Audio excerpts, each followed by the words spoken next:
Uşaqlar, biz bugün sizlə baxacağıq Qaraqoyunlu dövlətinin yaranmasına. Demək, ilk öncə Qaraqoyunlu dövləti yaranmamışdan əvvəl buradakı Qaraqoyunlu tayfa birliyinə daxil olan tayfalara bir nəzər yetirək. Qaraqoyunlu. Burada hələ 7-ci əsrdə yaşayan Oğuz Türkman boyları var idi ki, Oğuz Türkman. Bunlar Azərbaycanda 7-ci əsrdən məskunlaşmışdılar. Daha sonra isə burada Ağacəlilər vardı ki, Ağacəlilər 5-ci əsrdən burada yaşayırdılar və Monqolların yürüşü zamanı bunlar Xalxal bölgəsinə köçmüşdülər. Xalxal da Azərbaycanın cənub hissəsində təxminən Ərdəbildən biraz aralığa orada yerləşdi, onun aşağısında. Daha sonra biz burada baxacağıq Sədli tayfalarına, Sədlilər. Sədlilər də yaşayırdı Naxçıvan və Sürməli ərazisində. Naxçıvan və Sürməlidə. Burada əsasən Qaraqoyunlu dövlətinin yaranmasında daha mühüm rola sahib olan tayfalar isə Baharlı tayfaları idi. Baharlı tayfası. Biz burada baxacağıq ki, Qaraqoyunlu və Ağqoyunlu tayfaları Monqolların yürüşü zamanı Şərqi Anadoluya köç eləmişlər. Daha sonra isə burada Bayram Xocanın başçılığı altında Van Gölü və Ərkiş ərazisində Qaraqoyunlular toplaşmışdılar və Bayram Xocanın rəhbərliyi ilə 14-cü əsrin 70-ci illərində məhz Qaraqoyunlu bəyliyi yaranmışdı. Harda? Van Gölü və Ərkiş ərazisində. Bayram Xocanın rəhbərliyi ilə nə vaxt? 14-cü əsrin 70-ci illərində məhz Qaraqoyunlu bəyliyi yaranmışdı. Bayram Xoca da Şeyx Hüveysin Təbriz sarayında nüfuzlu əmirlərdən idi. Daha sonra biz baxacağıq bundan sonra hakimiyyətə gələn Qara Məhəmmədin dövrünə. Demək, Qara Məhəmməd hakimiyyətdə olacaqdır nə vaxtda? 1389-cu illərdə. Qara Məhəmməd isə məhz Cəlalilərdə Sultan Əhmədin dövründə, yəni Sultan Əhmədlə bunun münasibətləri var idi. Qara Məhəmməd atasından fərqli olaraq feodal hakimliyini yaratmışdı. Demək, 7-ci sinif dərsliyinə görə deyir ki, Bayram Xoca Qaraqoyunlu bəyliyini yaratmışdı. Daha sonra isə Qara Məhəmmədin feodal hakimliyini yaratdığını bizə məlumat verir dərslikdə. Sonra Qara Məhəmməd bu dövrdə, məsələn, Cəlali Sultan Əhmədlə yaxın idi. Lakin Teymurilərin bura yürüşü ərəfəsində düşdüyü üçün bilir ki, Teymurilər Azərbaycana 3 dəfə Əmir Teymur yürüş eləmişdi. Məsələn, birinci yürüş nə var idi? 1386 idi, ikinci yürüş 1392 idi, üçüncü yürüş 99 idi. İndi bu 86 birinci yürüşü dövrünə düşür və buna görə də Qara Məhəmməd burada güclənə bilməmişdir. Sonra isə biz baxacağıq ki, 89-dan sonra gələcək burada hakimiyyətə Qara Yusif. Qara Yusif, demək, feodal hakimliyində hakim olacaq 1389-dan, onun dövrü gedəcək 1420-yə qədər. Lakin Qaraqoyunluda deyək ki, 1410-dan artıq dövləti yaradacaq, Qaraqoyunlu dövlətini yaradacaq. Lakin 1389-dan 1410-a qədər onun feodal hakimlikdəki hakimiyyəti dövrüdür. Demək, Qara Yusif hakimiyyətə gələndən sonra ümumiyyətlə bu dövrdə Azərbaycan uğrunda mübarizə aparırdılar. Məsələn, Teymurilər, Ağqoyunlular, Cəlalilər. Həmçinin Qaraqoyunlular da hakimiyyəti ələ almaq istəyirlər. Və beləliklə də Qaraqoyunlular məhz Teymurilərlə tək başına mübarizə aparmaqda bilirdi ki, çətinlik çəkəcək. Kiminlə yaxınlaşır? Cəlalilərlə. Cəlali Sultan Əhmədlə Qara Yusif müttəfiq olurlar. Hətta bir tərəfdən də Ağqoyunlu Qarayolu Osman bəyə də müraciət edirlər ki, sən də gəl bizim bu müttəfiq qoşul. Lakin Qarayolu Osman bəy bunu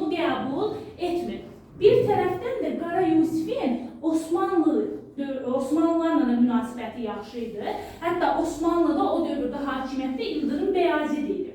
Və belə bir sizlə də keçmişdik ki, Ankara döyüşündə xatırlayırsınızsa, biz demişdik ki, İldırım Bəyazidlə Teymurun münasibətlərinin pisləşməsinin bir səbəbi də məhz Qara Yusiflə Cəlali Sultan Əhmədin hansı döyüşdəydi o?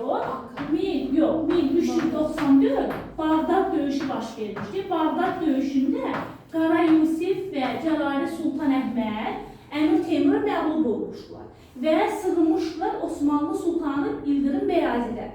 Əmir Teymur da İldırım Bəyazidə müraciət eləmişdi ki, onları geri versin. İldırım Bəyazid də geri verməmişdi. Hətta bəzi mənbələrdə deyir ki, 8 ay öz yanında qonaq kimi saxlamışdı Qara Yusifi. Sonra bu Qara Yusiflə Cəlali Sultan Əhməd Misirə pənah aparmışlar. Teymurun da deyir ki, yəni əmri ilə Misir sultanı nə eləmişdi? Həbs elətdirmişdi bunları və bunlar da həbsdə qalmışdı. Bayaqçı döyüş Teymuridən Qara Yusif arasında oldu. Bağdad döyüşü, bəli, Bağdad döyüşü Qara Yusif, Cəlali Sultan Əhməd birləşmiş qüvvələri Əmir Teymurdan olmuşdu. Bəli. Və Qara Yusiflə Cəlali Sultan Əhməd də məğlub olmuşdu. Bəli. Ondan sonra baxacaq burada nəyə?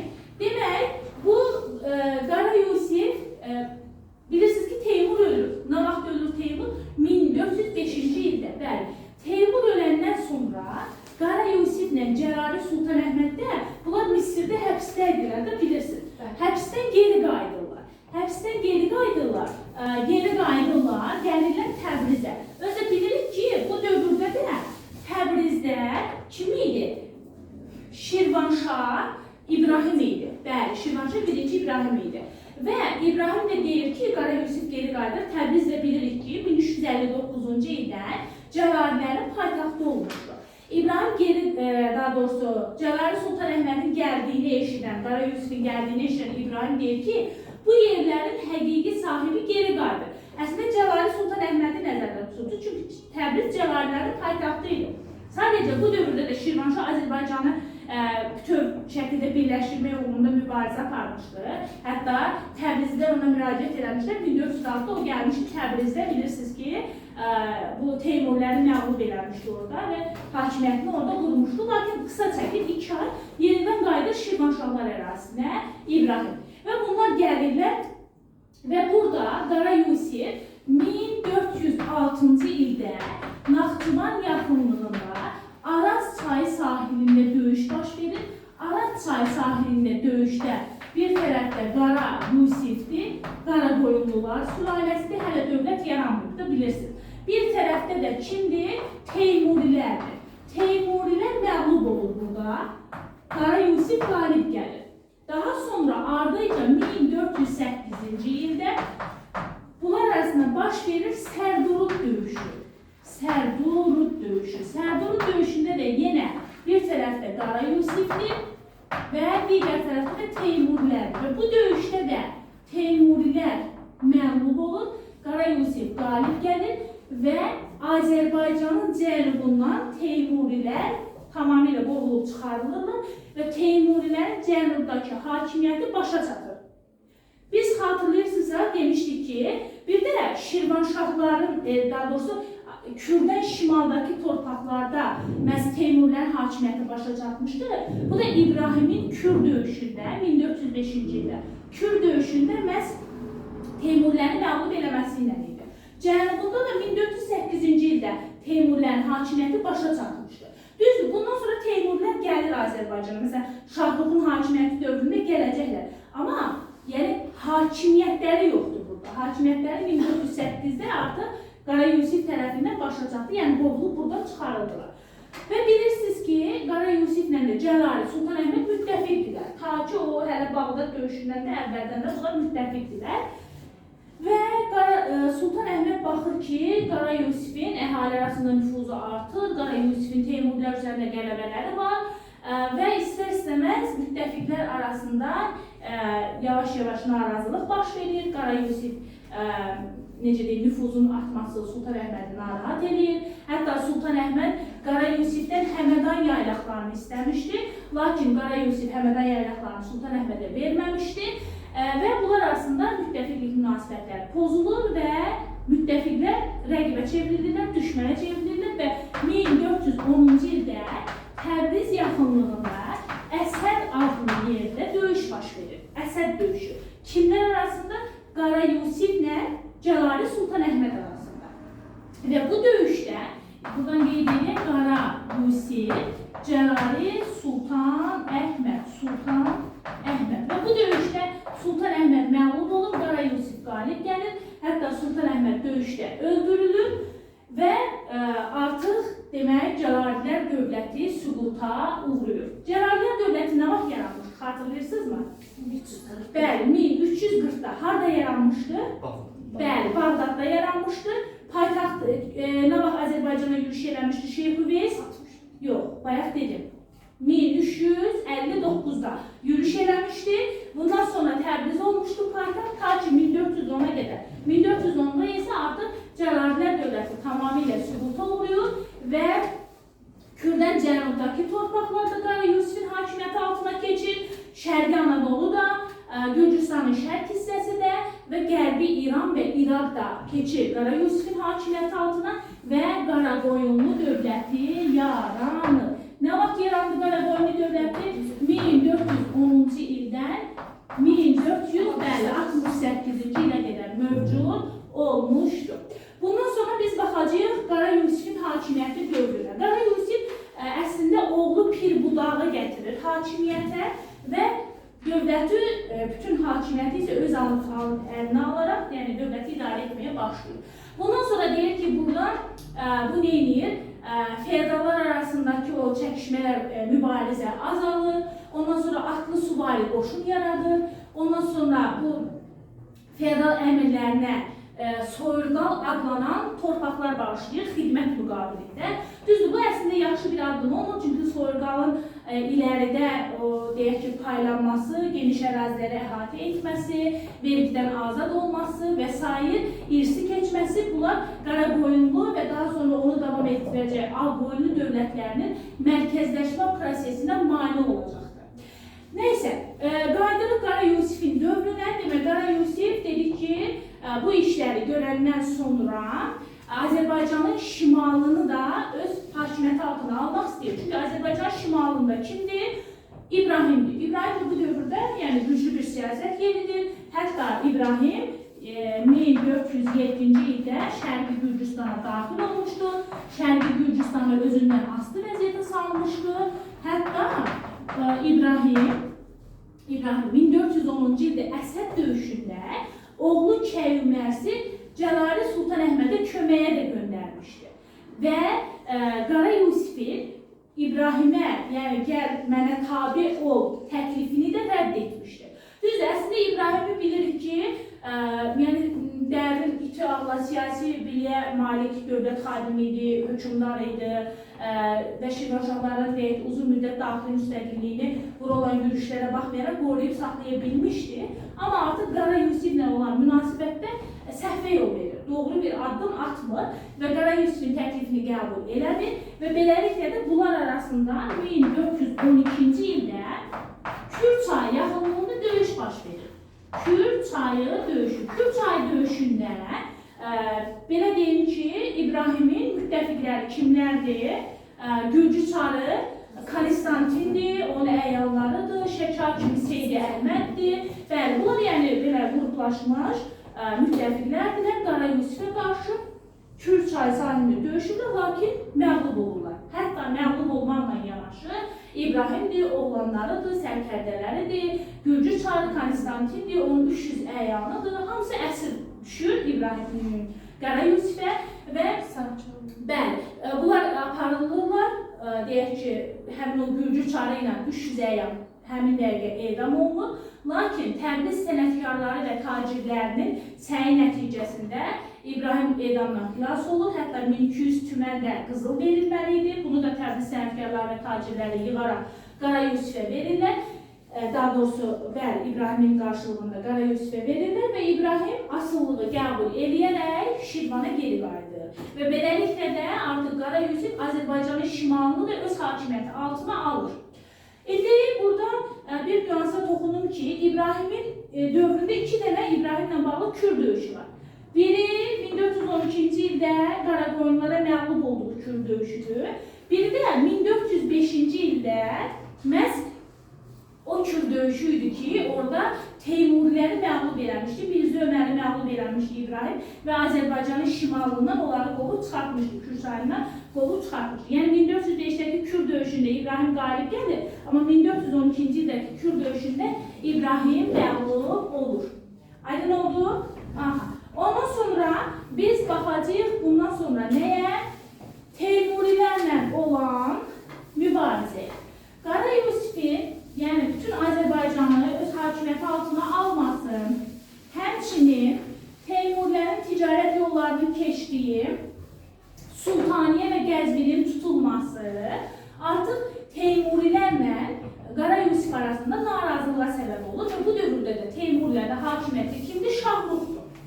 Şahruq gəlir hakimiyyətə 1409-1447, nəysə paytaxtı Herata köçündür, bu Teymurilərdə keçmişik, bu başqa və Azərbaycana bu yürüşə başlayır.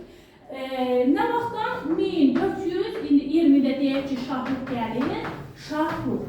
Və burada Şahruq özlə kiminlə ittifaq bağlayacaq? Şirvanşahlarla. Şirvanşah 1-ci Xəlilullahla. Bəli, Şirvanşah 1-ci Xəlilullah da İbrahimin oğludur. İbrahimin hakimiyyəti 1382 Dərbəndlərin hakimiyyətə gəlməsi ilə 1417-yə qədərdir. Bildiniz ki, 1412-də də Qara Yusifdən asılı vəziyyətə düşdü Şirvanşahlar. Amma 1-ci Xəlilullah atasından sonra hakimiyyətə gələndə itaətkarlığı pozdu və getdi Şahruqla ittifaq bağladı. 1-ci Xəlilullah. Xəlilullah.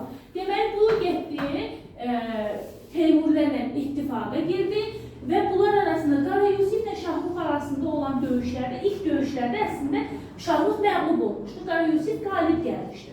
Daha sonra bu yürüşə gələndə Qara Yusif də qoşununu hazırlayıb gedir yürüşə, yolda bu xəstələnir, ölür.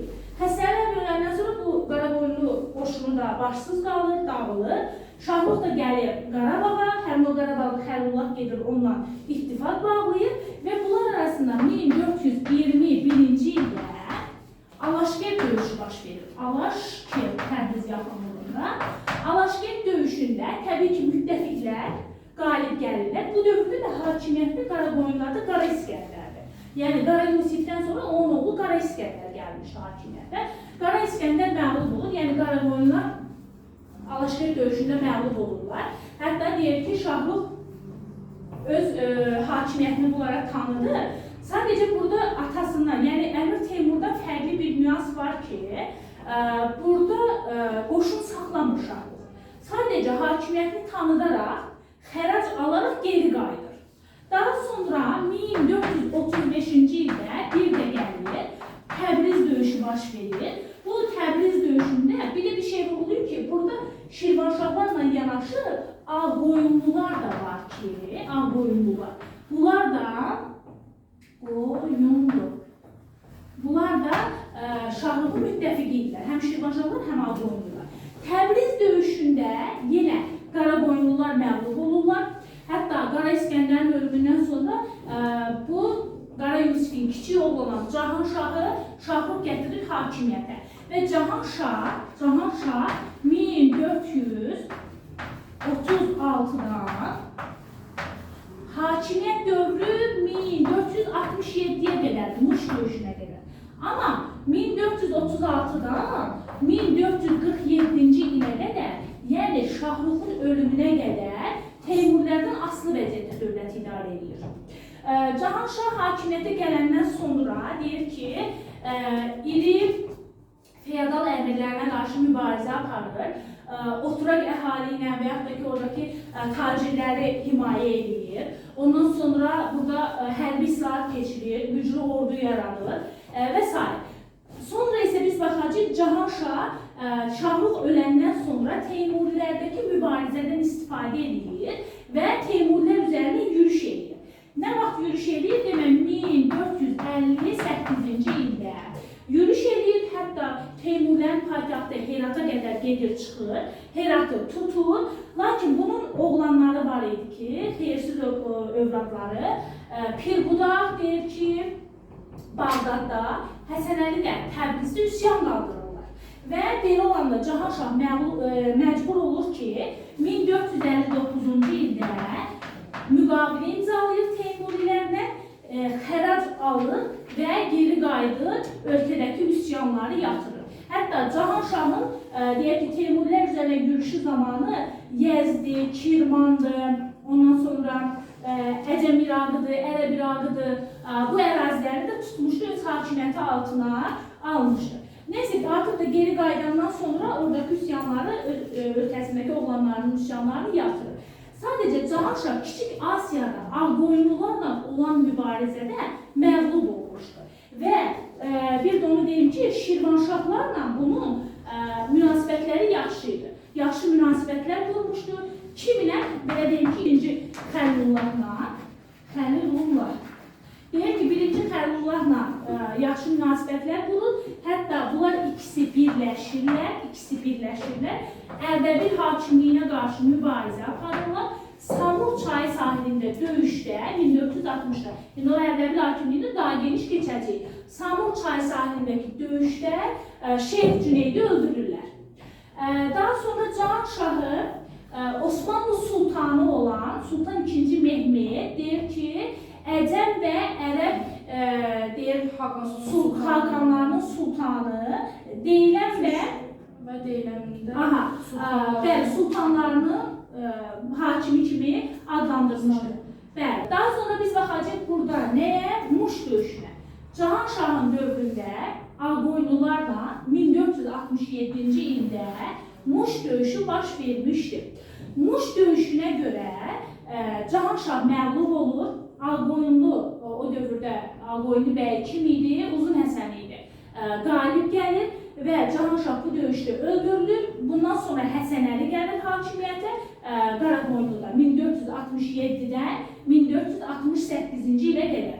Bir il olur hakimiyyətdə və deməli 1468-ci ildə Ağqoyunlulardan Uzun Həsən Təbrizə daxil olur. Çünki bilirsiniz ki, Qaraqoyunlu dövlətin paytaxtı Təbrizdir.